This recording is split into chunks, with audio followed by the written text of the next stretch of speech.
Welcome to the Summit for Wellness podcast, where we help you climb to the peak of your health. And now, here is your host, Brian Carroll.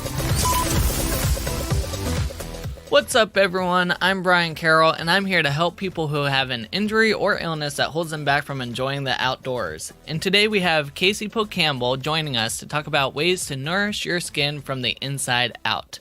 Before we dive into this episode is brought to you by our friends at Enessa, who provide organic and pure skincare products that are free of harsh chemicals and nourish your skin. My wife loves their face wash and anti-aging kit because she says her skin looks better than it ever did in her early 20s. You can learn more about their products at summitforwellness.com/ENESSA. Now let's dive right into my conversation with Casey Poe Campbell. Casey Poe Campbell is a licensed esthetician and nutritional therapy practitioner. She uses a real food approach combined with cleaner beauty products to help her clients feel confident in their skin. You can find her in Denver either trail running, snowboarding, or rock climbing, and on her podcast called Project Nourish. Thank you for coming onto the show, Casey. Thank you, Brian, for having me as a guest. I'm so excited to chat with you today. Of course, and I'm excited to chat with you because you started as an esthetician and then you got into kind of the food nutritional world. So I would love to hear a little bit about your story, why you became an esthetician, and then how that led to learning more about food. Definitely. So I became an esthetician because I had just horrible skin growing up. So all throughout my teen years, I was constantly on some type of acne medication. And it wasn't until I went on Acutane, which is just so hard on your body, that I actually got clear skin going into college. But then I became a flight attendant in my mid-20s and again, just started breaking out so bad with acne. And then also that is when I developed psoriasis, was when I was a flight attendant. And one of my roommates was actually an esthetician because I had like 27 roommates because we were all poor and living in New York. So one of them was a licensed esthetician, and it was the first that I had ever heard of facials. I mean, I always thought that you just went to like the massage therapist and got a facial and it was only for the super rich. I had no idea that there was actually a function behind it. And so that was when I decided to become an esthetician, because I just knew that there had to be a better way to take care of my skin versus always just being on some type of topical or, oral prescription. And so that was really how I got into becoming an esthetician. And when I was in aesthetic school, we really didn't talk about nutrition whatsoever. I mean, this was 10 years ago, so we were probably still talking about eating a low-fat diet and eating Snackwell cookies. But, during that time, my skin was the worst that it had ever been. Definitely getting a facial every single day is not great for your skin. So it was actually a couple of years that passed before I finally used my aesthetics license, because my skin was just in such bad shape.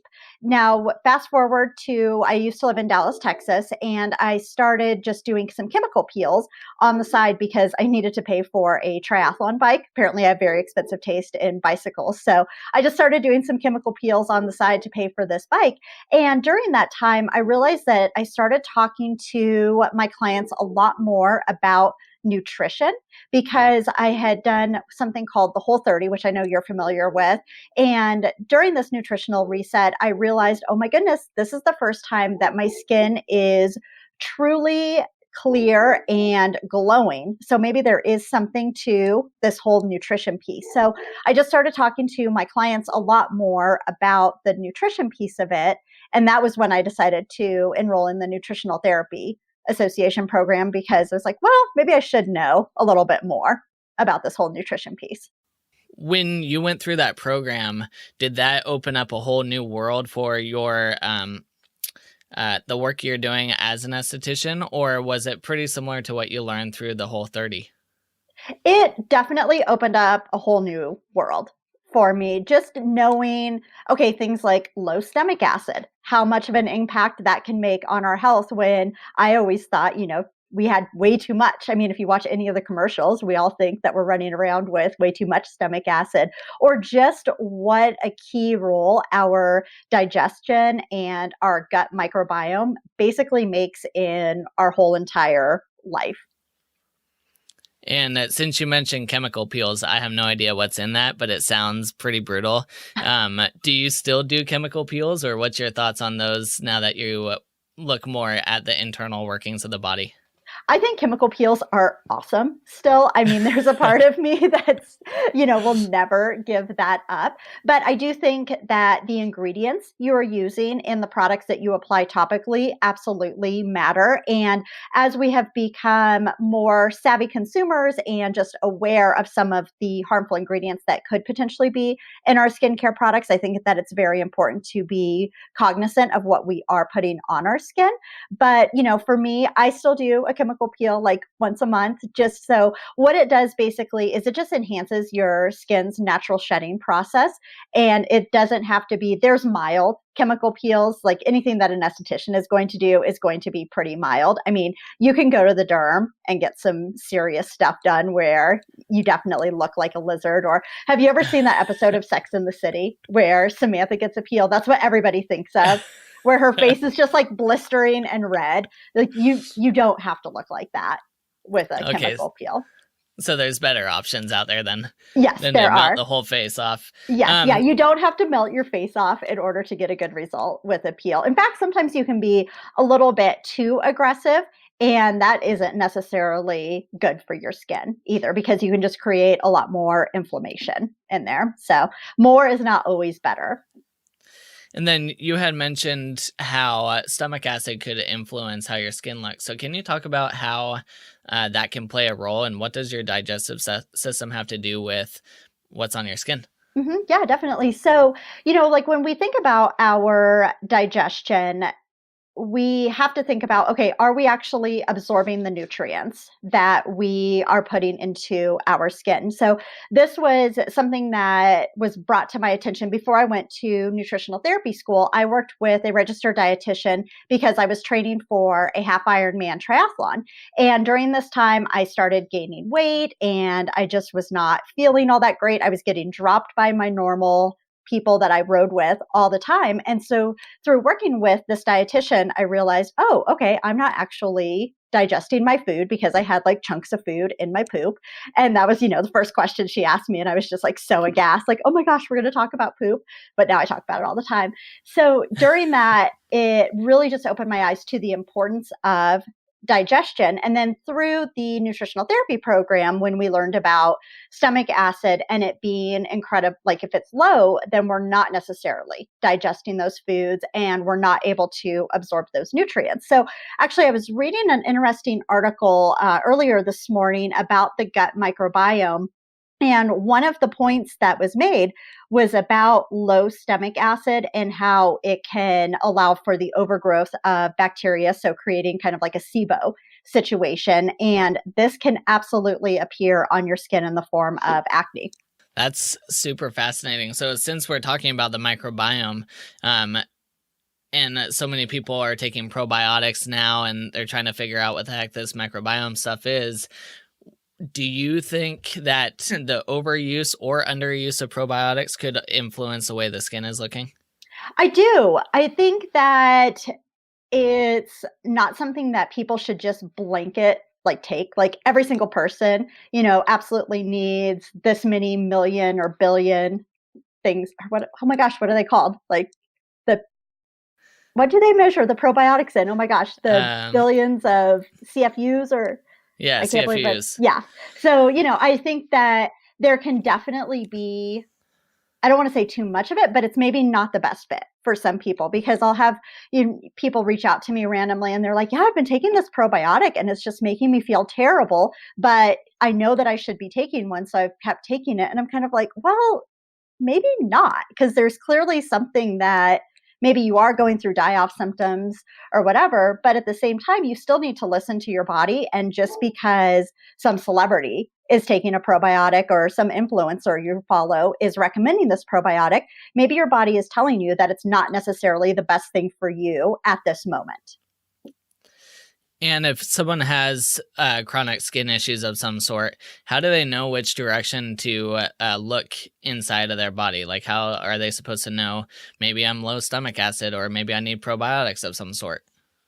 I think absolutely reaching out to an esthetician or a nutritional therapy practitioner definitely can help just kind of steer people in the right direction of where to start. Also, where you're breaking out on your face can be an indication of where you may have an imbalance in your body. So if you have digestive issues, sometimes that can either show up on your forehead or kind of like around your mouth. Hormonal breakouts tend to show up on lower jawline or even kind of on your neck. I call it the vampire acne. So when you're looking at these things on your face, then you know, like, okay, maybe this is going on because of where you're breaking out. But I've also had people that just talk on their cell phones a lot and they're not using a headset or anything. So when they hold their headphone or their cell phone on, they get one side of breakouts, and it's just, like directly kind of on their cheekbone where their phone would sit. And I'm like, oh, well, stop talking on your phone, like use a headset. I mean, the EMFs are a whole other issue, but, wipe your phone off or stop doing it that way. And their acne clears up immediately. So if you look at a lot of teenagers, because they're going through a lot of changes in their body, they tend to get acne all over the place, all over the face. So is that an indication of hormone imbalance and digestive issues because it's all over? Or is that just part of growing up? Or is there ways that you can support kids so that they don't have to suffer as much with their acne? Mm-hmm.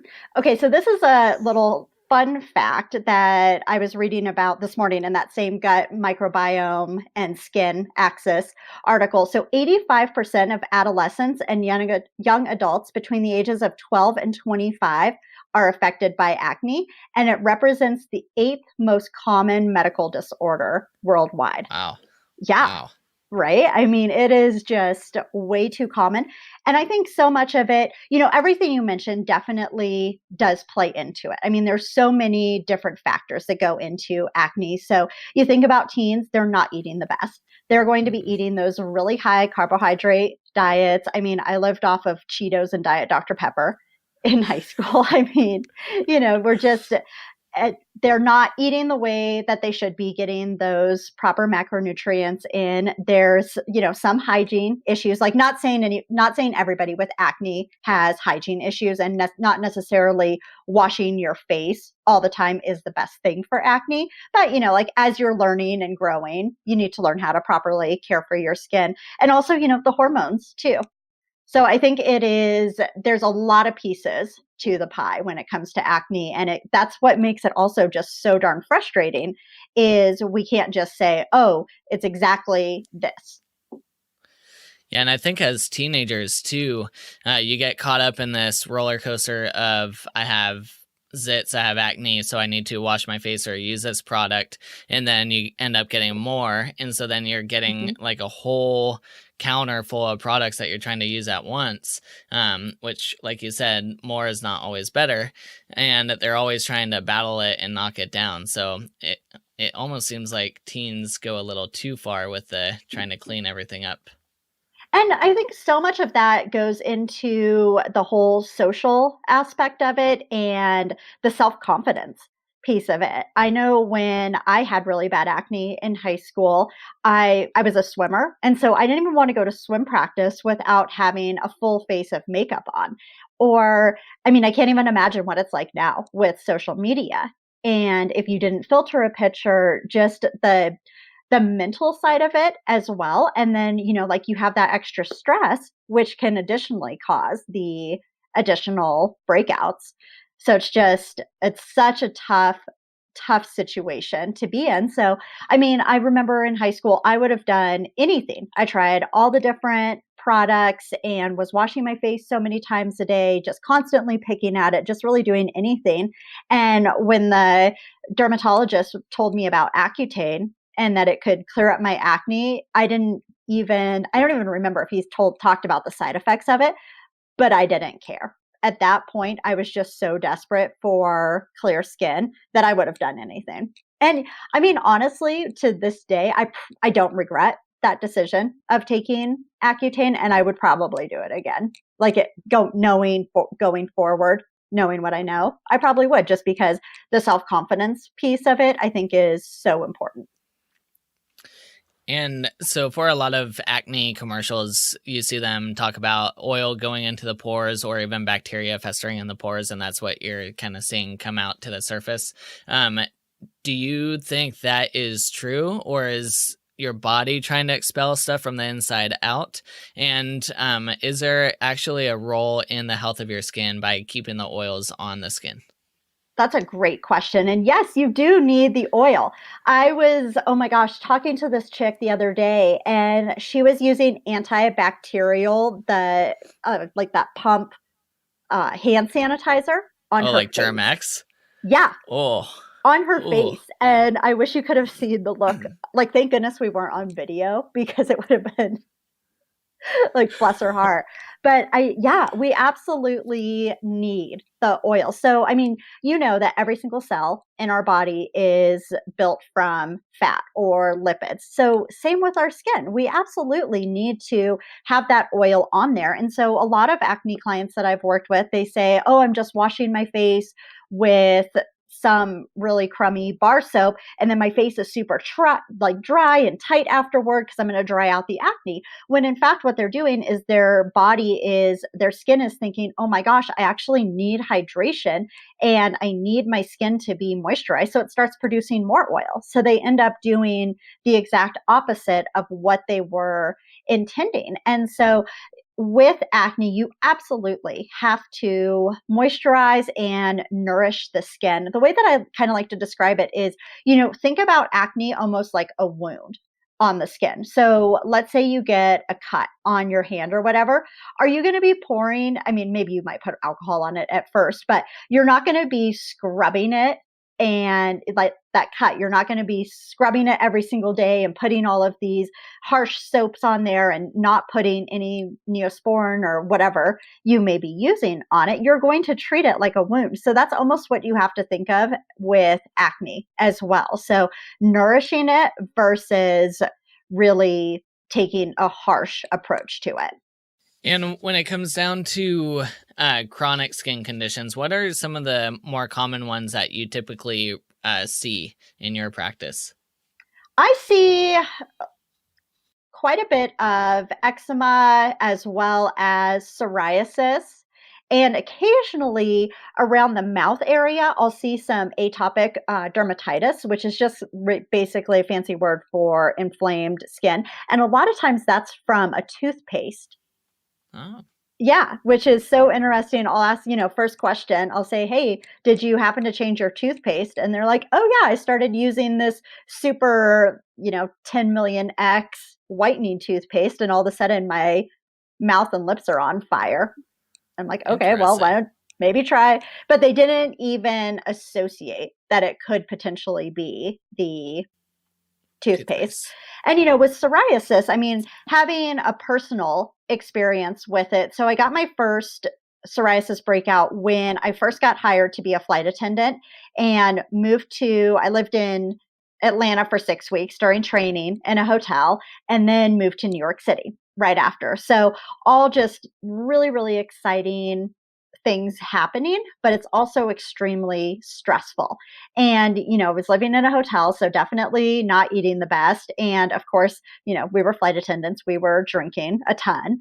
And I had psoriasis so bad on my legs that I was just mortified. I had no idea what it was. We didn't have health insurance yet, so I couldn't go to the dermatologist.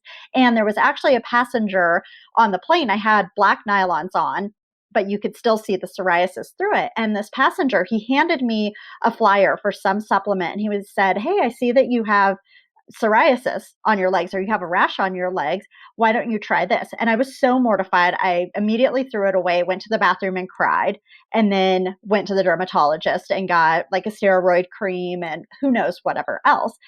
But the thing when I think back on it now is, of all of the dermatologists that I ever went to, not one single derm asked me, what are you eating? Or what has changed? What does your life look like right now? And so for me, I know, like after I use a steroid cream and all that, it cleared up But now I know I did get another breakout of psoriasis when I left my full-time job, my corporate job, to do full-time entrepreneurship, which of course is super exciting, but also very stressful. So I know for me as well that if I start to see some patches of psoriasis that, oh, okay, it's kind of time to rein it back in, that maybe I am letting a little bit too much gluten sneak back into my diet, or maybe I've hit up few too many happy hours, or maybe this project really isn't serving me well. So it's a great reminder that my body is out of harmony or it's out of balance. And so you talked about gluten, you talked about alcohol as possible reasons that could cause flare-ups. Let's take a look at gluten a little bit and food sensitivities and allergies. What are the most common foods that you see that are also correlating with people's skin issues? Dairy, number one, especially for acne. And this was a very interesting, I guess, kind of very non-scientific study I did with my clients at my brick and mortar spa. Was I would tell them if they had acne, I said, hey, do me a favor and just cut dairy out for 2 weeks. And let's just see. And I have to tell you, Brian, I was a miracle worker by telling people to do that. I mean, I would get these messages and people just said, I don't know what you did, but my skin is glowing. That treatment was amazing. And I'm thinking to myself, no, I had nothing to do with it. You just stop putting like a gallon of half and half in your coffee every day and your skin is happier. So definitely dairy is number one, at least in my experience, for acne. Also, just really removing those highly inflammatory foods. So the gluten, alcohol, what else? Oh, sugar, processed sugar. Oh my goodness. That one is really big. And, so kind of in the age group, you know how you attract the clients that are most similar to you. So I'm 37. So a lot of the clients that I see are kind of mid 30s to kind of like mid 40s. Some people are in their late 20s, but it's amazing the difference that cutting out processed sugar makes in terms of fine lines and wrinkles. Because, it's just those sugars are going in there and making everything really sticky. So if you imagine a piece of toast, when we're consuming a lot of processed sugar, it looks like your skin kind of looks like a piece of burnt toast versus the fresh piece of toast. And so when people cut out sugar, it's amazing how much better and more youthful their skin looks. You stop seeing some of those fine lines and wrinkles. And again, I'm a miracle worker when it comes to that. And then what about like hydration? That's kind of a tougher one for us to, assess and double check with people that they're drinking enough liquids, because we have a ton of different options for liquids. But do you tell people to drink more water so that it hydrates the skin better? Yes. So I, tell people to drink at least half their body weight in ounces per day. And then if they have the diuretics, then to do like 12 ounces for 8 ounces of coffee, and also adding in some sea salt to get those electrolytes. I also like to give people a little recipe of what I call beauty water. And so it's water infused with cucumbers, strawberries, and some mint. So this is it's going to provide antioxidants, give some extra hydration. It just tastes really good. So it gets people to drink more water. And it's so funny, everybody's always like, oh yeah, I drink so much water. But then if you actually have them track it, they realize, oh yeah, I had a cup today and 17 cups of coffee. Yep. Now, what's your opinion on the sparkling waters? Like a LaCroix or something, like, does that count as hydration, or is it a diuretic, or is it kind of like Switzerland in between? From the little bit of research I've done on it, it sounds like it's like Switzerland. It's kind of like you can still hydrate from it, but the carbonation process can mess with some of the digestive processes in the body too. Because a lot of people, they're drinking this stuff while they're also eating. So it can screw up stomach acid and a few other things. So I don't know if the jury is out on that one for sure on things, but I just drink water. So yeah, I always just counted it as Switzerland. I mean, I had one client of mine that was drinking 7 or 8 of them a day, and thinking that it's was like their pop. The only hydration that she needed. I said, yeah, you really need to just drink some plain water. And it was funny because she posted this on Facebook, just kind of as a joke. And I got lambasted on that. People, Ooh. I mean, of course, they were going to Google, and registered dietitians had said that drinking LaCroix is just as good, if not better, than drinking water. And I was just like, oh my gosh, like this was a joke, people. Like, Yeah. it's Well, fine. and that's the thing. If anyone comes out and says this is better than drinking water, like you're saying, this processed thing over here is better than what nature has created. Like that's a little far-fetched. Yeah, exactly. And it was, it was a registered dietitian that said it. So Yep. Well, that's what we have to work with. That's for yeah, sure. right. So you had mentioned some topical agents, some creams, and you also mentioned like oral prescriptions as well. Is there a time and place for either of those? I think so. Let's say you have somebody that has really, really inflamed cystic acne. And I mean, it's just all over their face where they are going to have really, really bad scarring. I mean, it kind of gets to a point, and a lot of people may disagree with this, but I'm just going from the point of more from the mental side of it, that if you have someone who doesn't want to go out in public because they're so ashamed of their skin, or they're going to be left with a lifetime of dealing with acne scarring, then yeah, you know what? Go on the topical and the prescription medications and work with a practitioner to make sure that you are making sure your gut health is getting to the place where it needs to be. But yeah, I mean, I think there's definitely a time and place for it when you're looking at people that, are threatening suicide, or they're looking at, okay, let's say I do let this kind of my hormones balance out and fix all these gut things, but it's going to take a couple of years. And in the meantime, I'm going to be left with all of these scars. I don't think it's worth it. I think that, use the medications and just properly support your body. And when people go on these medications, is there usually some sort of follow-up protocol to help them get off of it, or to support their body when they come off of it? Or No. is it more important? No. Okay. I mean, at least if like if you're working with like a derm, natural, or yeah, when you go to the doctor. Yeah, in my experience, when I worked with the dermatologist, as soon as I was done with Acutane, it was kind of like, okay, you can get off birth control now and you're good.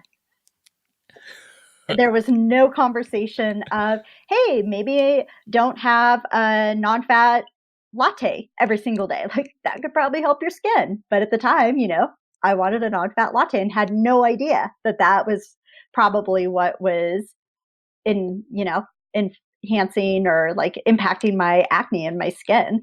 So I think that that's why it's really important to work with somebody like an esthetician or a nutritional therapy practitioner, so you can say, okay, here are the steps going forward, because you were just on this antibiotic that totally wrecked your gut. So let's rebuild it. Let's get you onto a topical protocol as well that is going to support your skin, because after doing something like an Accutane, your skin is just so dry and inflamed that you really need to support it moving forward. And isn't most Accutane treatments like 3 to 6 months? I think Is that right? Yes, mine was 6 months. 6 months. So 6 months of being on an antibiotic. Yeah. That's a long time for the body. Yeah, exactly. And I mean, some of the long lasting side effects that, we just didn't know when I was in high school. But I mean, like my nose would bleed every single day just because, it dries everything out. I've also heard of women who have troubles getting pregnant later on because it's actually dried out their cervix. Oh, wow. Yeah. So there's some crazy harsh side effects to it. So does it dehydrate the body? Do you need to be drinking more water when you're on it too? I think so. I definitely did it. I mean, yeah, I was a senior in high school, so. Yeah. No, definitely not. Yeah, I probably had like vitamin water and Dr. Pepper and called it good. And what about sourcing and looking at labels on products? Because I know like the beauty industry isn't that regulated when it comes to ingredients, at least in the US, right? So that's pretty important to look at stuff. It is. Yeah. So to that point of there being a lack of regulation in the United States, there is only 1.5 pages of legislation for a $65 billion industry. Wow. Yeah, crazy, right? And then guess what year was the last time a major federal law was implemented regulating the cosmetics industry? I'm going to say the 80s. In 1938. Oh. Yeah, right? Like Hitler was a thing the last time that the cosmetics industry had a major federal law regulating it. So the United States is wildly behind. Right now, we only ban 30 ingredients from being used in our skincare products, whereas the European Union bans 1,400. Wow. Yeah. That's a big difference. Exactly. So again, we need to be savvy, educated consumers and avoiding. There's 3 ingredients that I will chat about today. So number 1 is fragrance. We want to avoid fragrance because it is considered a trade secret, meaning that companies do not have to disclose the ingredients that go into what makes up fragrance. So they can hide different ingredients in there, most harmful being phthalates, which can be their endocrine disruptors, and they can actually cause birth defects, especially in little boys. Next up, we have parabens. So again, parabens are going to be hormone disruptors. They've been found in breast cancer tissue. Also, they've been found in breast milk. So definitely stay away from parabens. They're used in products as a preservative. So any product that has water has to have a preservative in it. And then lastly, it's kind of a 2 combo. So these are found in sunscreens. So it's called oxybenzone and octinoxate. And what those do, they're chemical blockers, and they have been known to cause a collapse of the coral reefs. And then they're also hormone disruptors as well.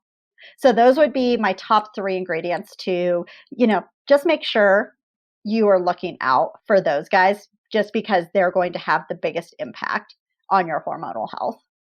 And then also terms such as all natural or botanical really don't mean anything. Anybody can slap that label onto their products. And something that I hear all the time is, oh, I only use all natural products. Well, not everything natural is good for you, and not everything chemical is bad for you. I mean, technically, poison ivy is all natural and water is a chemical, but you're not going to rub poison ivy on your face and stop drinking water. So I think that there needs to be, a little more education around that everything natural and botanical doesn't necessarily mean good or safe. And those 3 ingredients that you talked about, are those always on the labels? Do those have to be labeled? Yes. Yeah. Okay. Mm-hmm. So the word fragrance, you never actually know what it is made up of. So companies don't have to disclose what they put in to make that word fragrance.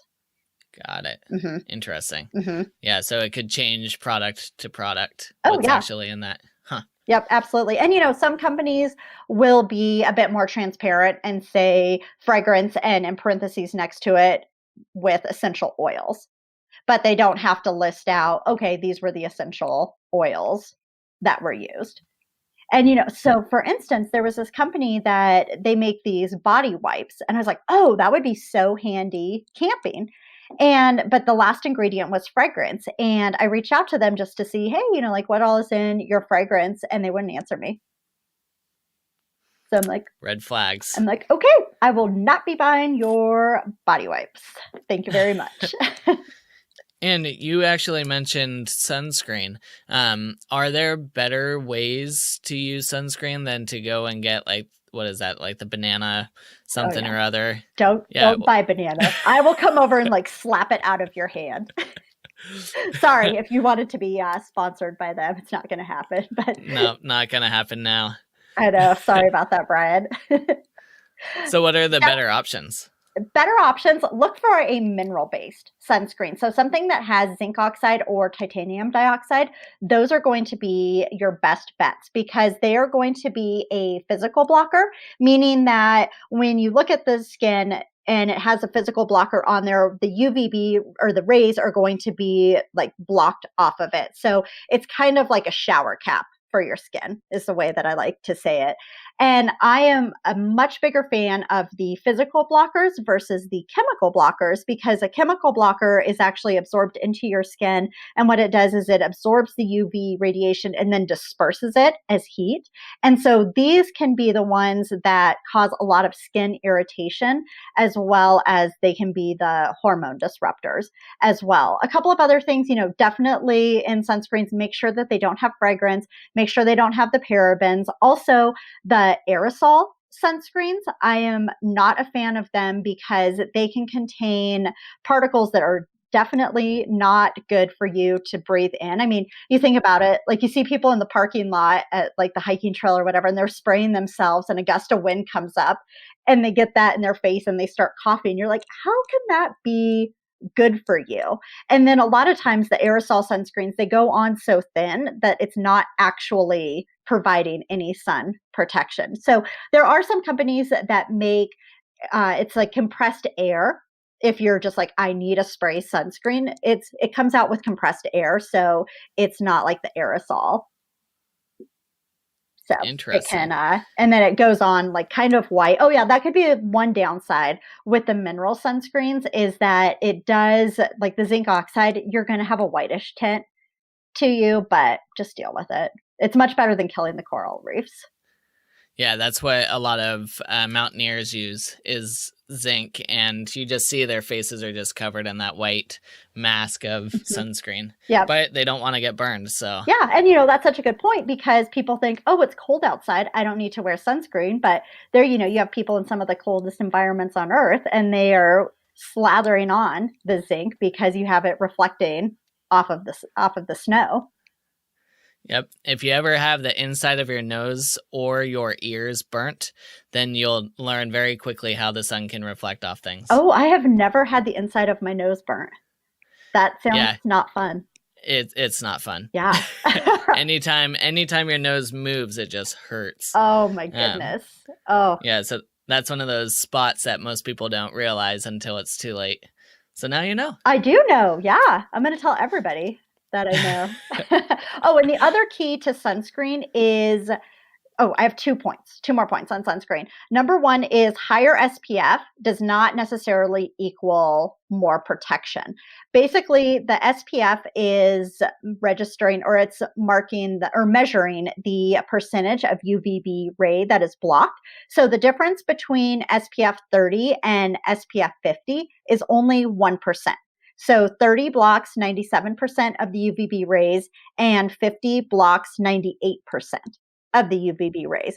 So with that being said, if you use something, I forget which company it is, but they have, it's an SPF 100, which basically, you think, oh, okay, I'm protected for 100% of the time I'm outside, which is so not true at all. You still need to reapply your sunscreen. And these higher SPFs are just giving people kind of a false sense of security that they can stay outside all day and only put their sunscreen on once. So you absolutely have to reapply your sunscreen. And typically the instructions are going to be on the bottle. Well, they're always going to be on the bottle. But typically, if you, let's say you're sweating profusely or you're swimming and then you get out and dry yourself off, you need to reapply every 40 minutes.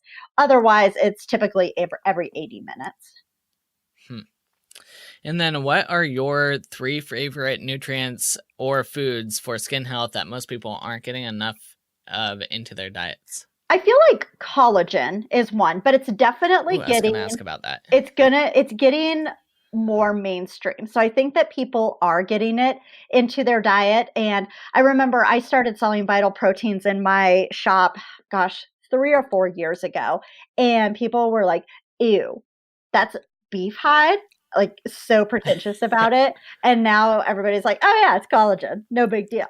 But, after the age of 25, we lose 1.5% of our body's collagen every year. So we need to supplement with it, especially if we really want that healthy aging support. So basically, the way I think about it is it just kind of like plumps up your skin cells. It helps with that collagen. So your skin is just going to be plumper and fuller in a good way, because that's what we want when we're trying to prevent anti-aging. And also, the gut benefits that you get from the collagen as well. I think something else that is really, really great for the skin that a lot of people maybe don't like, or they just don't get it into their diets all that often, is beets. And so beets contain beta-alanins, it's a phytochemical that increases production of glutathione, which is an antioxidant. And so basically what it's going to do is help to keep your skin elastic, and it also helps to protect from UV ray damage. So getting your beets in your diet, just, maybe leave a note on your toilet. I ate beets. I'm not dying for the next morning. And then lastly is astaxanthin.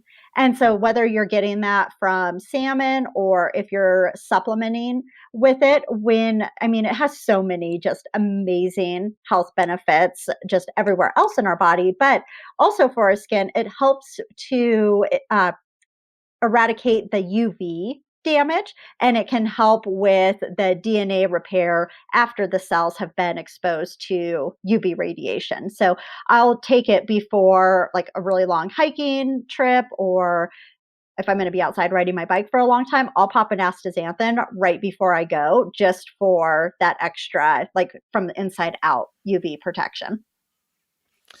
Awesome. Well, as we start to close up here, do you have any last things you want to touch on when it comes to skin health and, different ways to get your skin vibrant and super healthy? I would say make sure you're drinking your water. Definitely check your ingredients on the skincare products that you're using and make sure that you're avoiding those 3 ingredients that I mentioned, and wear your sunscreen. 80% of aging comes from extrinsic factors, meaning the sun or pollution, but the sun is definitely going to age you the most. So put it on your face every day. Awesome. And then my final question for you is, do you have a morning routine? And if so, what is it? I do. So have you ever heard of the Miracle Morning? I have. Yes. So I do the Miracle Morning. So if you guys are not familiar with that, it's an acronym called SAVERS, which is silence, affirmations, visualization, exercise, reading, and scribing, or writing, but scribing fit better into the acronym. And basically you just take 5 minutes every day. So you can, meditate for 5 minutes, write out or say your affirmations, do a little visualization. Exercise, I typically do at the end because I'll do more than 5 minutes of that. Read for 5 to 10 minutes, and then just journal or do your gratitude journal. So that is something that, I've fallen in and out of the routine of it, but definitely for the past 5 years, I've been implementing some form of the Miracle Morning into my daily routine. Awesome. Sounds like a great routine. And I know a lot of people follow that one. That one went mainstream a while back. So it's cool. I think you're the first person that has come on to say that you're actually following that to the T. So it's not every day. Cool. I don't want to give myself too many props there. Well, people can find you at Casey Poe, and that's POE.com. And also you have your Project Nourish podcast. And also right now you are training to make your way up to the Everest Base Camp. So can you talk a little bit about what that trip entails and what you're doing for training for that? Yes, we are going to be leaving in October for the trip. So it is 10 days of hiking, and it'll be 46 miles with about 9,000 feet of elevation gain. So to train for this, I belong to a gym called Earth Treks. It's a climbing gym here in Colorado, and they have these awesome strength and HIIT classes. So I've been going to those 2 to 3 times a week. We're also going to start implementing some longer hikes throughout the summer on consecutive days. So, Saturday and Sunday, trying to get some of those 10-mile hikes in. And then, have you ever heard of this, the Rule of 42? So it's apparently 42 days out from your trip. That's when altitude training actually counts. So if we were to do a 14er in July, it's really not going to benefit our altitude fitness in October. So our 42 days starts end of August. So into August and September, we'll be knocking off some 14ers as well, just to get up there in the altitude a little bit. And that's really it. I think the best way to train for it is to actually do what you're going to be doing along with the strength. I should probably do some yoga, but I just don't like it. So I feel like I need to, but we'll see. You'll probably do a little bit afterwards because your back will be sore and you'll be tired, so you won't want to stretch out. Or I'll be saying during the trip, dang, I wish I would have done some yoga. But yeah.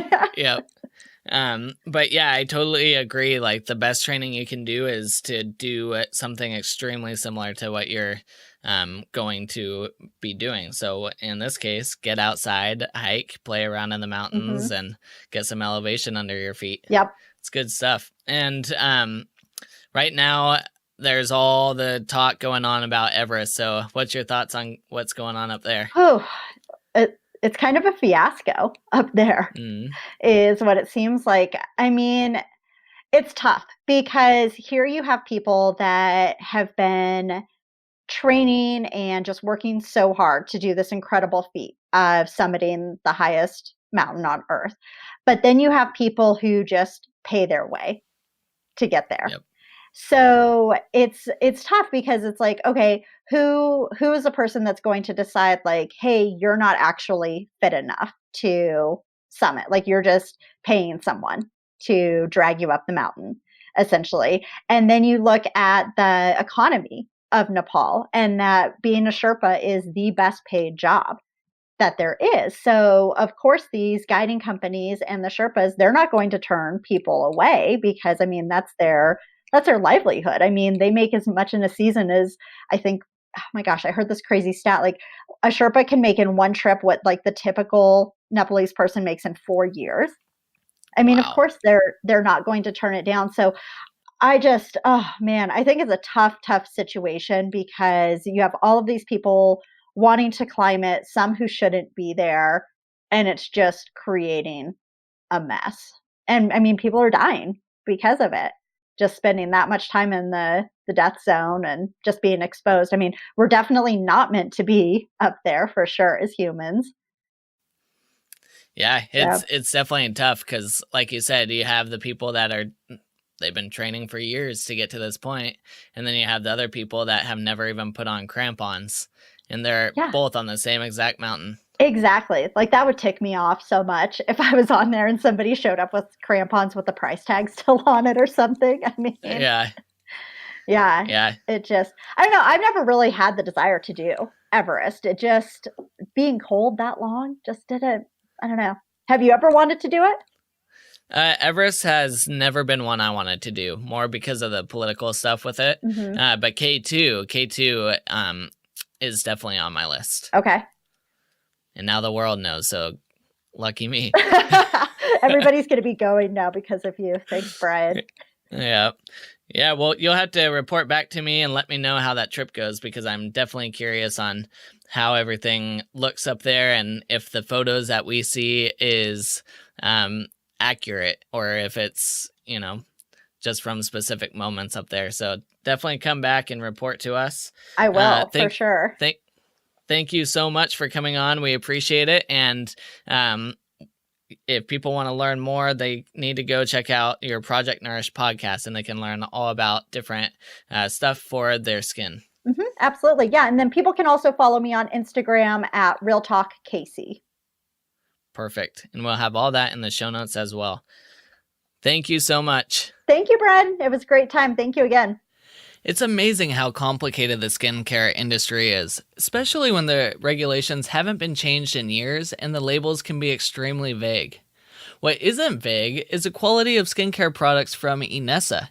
If you go back to episode 33, you can hear directly from the founder of Inessa about how she sources materials to use in her products. They are all completely organic, and she gets the ingredients directly from the source. To learn more about Inessa, go to summitforwellness.com/ENESSA. Are you ready to take your health to the next level? If so, our health programs are designed to help you make lasting changes to your health. With our habit-changing process, we walk alongside you on your health journey, making sure that you are successful and feel like the best version of you. We only take 2 new clients every single month, so to learn more, go to summitforwellness.com/ready. Next episode, we have Shelly Gawith coming onto the show to chat with us all about parasites. Let's quickly learn a little more about Shelly. I am here with Shelly Gawith, who is a nutritional therapy practitioner. Hey Shelly, what is one unique thing about you that most people don't know? I used to do horse ride. I used to ride horses and compete, like in terms of show jumping with them. Most people have no idea. And do you still ride horses? No. I No. will sometimes for relaxation, but I'm a real competitive person. So if I've ever done something competitively, I'm not so good at dropping it down and then just enjoying it. That makes sense. Well, what will we be learning about in our interview together? We are going to learn all about parasites. You can get on Google now and have a quick look at what that even means. But just how easy it is to catch parasites, because most people don't realize how they can be passed on and the impact that they have on your health. What are your favorite foods or nutrients that you think everyone should get more of in their diet? Greens, because nobody, when I see food journals in clinic, are eating enough greens. Like we need like 6 to 8 cups a day. So we need good fiber because that feeds all the prebiotics in our gut. So I don't want people taking supplements. It's all about getting it from your diet. So we need a whole bunch more greens. And then what are your top 3 health tips for anyone who wants to improve their overall wellness? Go to bed. Something that I never liked to do because I thought sleep was a total waste of time. But the reality is that's when we detoxify our bodies. So we 100% need sleep and it's got to become a non-negotiable. Greens, obviously, eating your fiber, getting in 6 to 8 cups a day and sipping your water. Something that I never knew about pre-getting sick. I didn't know that there was a technique to drinking your water. So sipping. And I'm assuming you want to make sure that water doesn't have parasites. Yep. Safe assumption, Brian. The quality of the water is really important. You're right. Now let's be honest. Parasites are gross. And it is estimated that over 80% of humans have parasites somewhere in their gut. This will be an awesomely gross and